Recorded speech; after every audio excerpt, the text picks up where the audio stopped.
As someone who's been training for years, if I were starting again in 2026, this is exactly how I would build my workout routine. Looking back, I made so many beginner mistakes, and video like this would save me a lot of wasted time. So in this video, I will walk you through the key steps to building a training routine that will actually work for you as a complete beginner.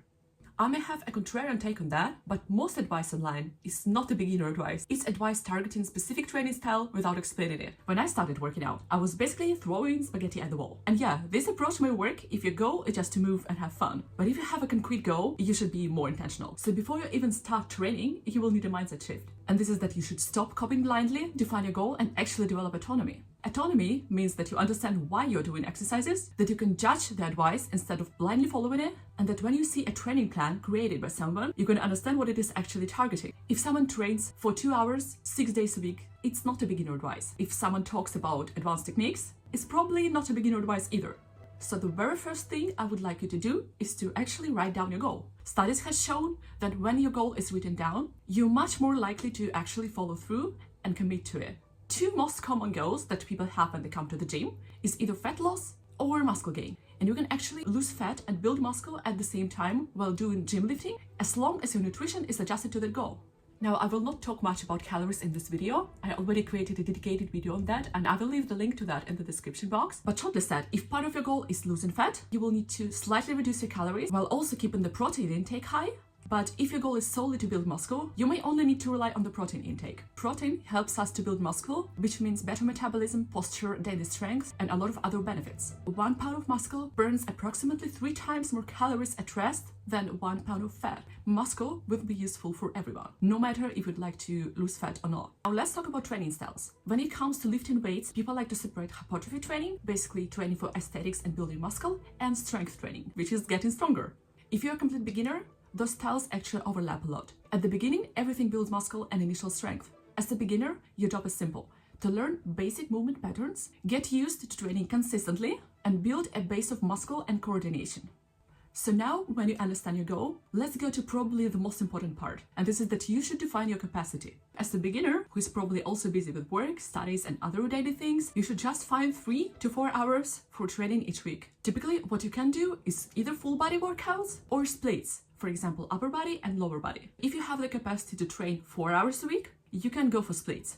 But otherwise, with 3 hours a week, you can go for full body workouts or 2 split workouts and 1 full body workout. What you should do is to just find what works for your lifestyle. So you enter the gym and you see all these machines and thinking, what in the world should I do here? The most efficient way to work out for beginners and also for people who don't have hours to spend at the gym is compound exercises. Compound exercises are basically moves that train multiple muscle groups at the same time. Bench press, deadlifts, squats, and all other complex movements you can see at the gym. But how do you actually choose the exercises to include into your training program?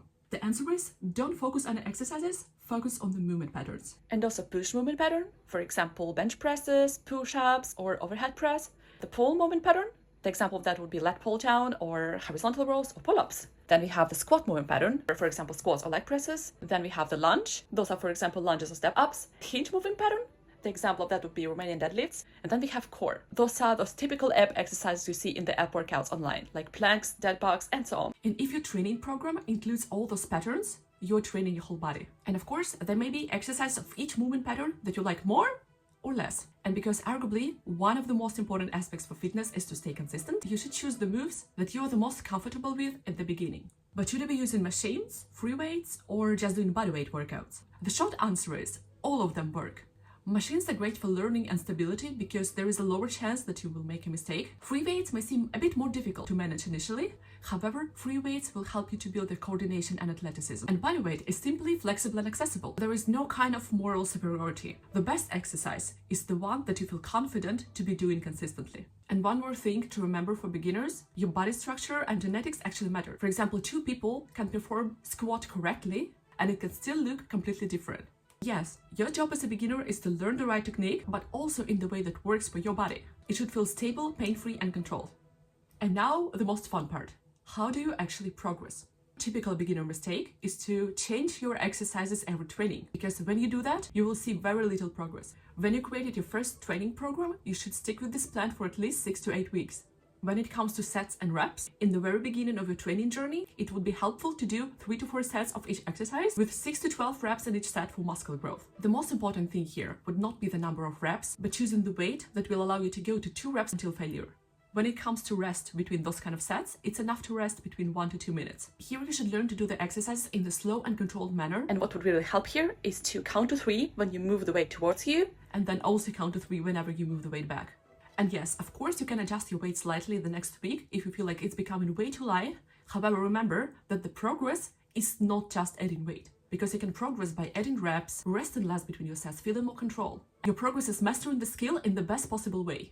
Then when you are done with the initial phase of training, you can also add some strength moves. Strength training is basically doing more heavy lifts in the 1 to 5 rep range. Some people are comfortable to start it after 8 weeks of training, and for some people it may take longer time, like 6 to 12 months, and this is completely normal and depends on your preference. However, remember that when you're lifting heavier weights, you increase your risk of injury if you're doing something incorrectly. Therefore, here, you should rather measure your progress by reps, meaning that first you become comfortable with the current weight by adding reps, and then, and only then, you take the heavier weight and lower your reps again. For example, if you can do only 3 reps with your current weight, you should first reach 5 reps with the same weight, and only then take a heavier weight and go for 3 reps again. And here your rest time between sets will also increase to about 3 minutes. What will also help you with the injury prevention is doing warm-ups. It will also boost your performance and will become a kind of mental switch for you when you come to the gym. A warm-up could be a 5-minute cardio or light prep for the moves. So basically you're doing the same move that you're about to do, but with no weight or lighter weight. And also, important thing to keep in mind that the progress is non-linear. Some weeks you will see the decreased performance at the gym, and this is completely normal. And if you, for example, see that you just not progressing anymore, you just drained and tired, it's totally normal to decrease your weights for a week or so. It will only help your progress. Now let's talk about rest. You should remember that rest is not laziness. It's a part of training. As a general rule, each muscle group should rest for at least 48 hours before you hit it again. For example, if today you have trained legs, tomorrow you should probably not include the lifts that engage your legs actively.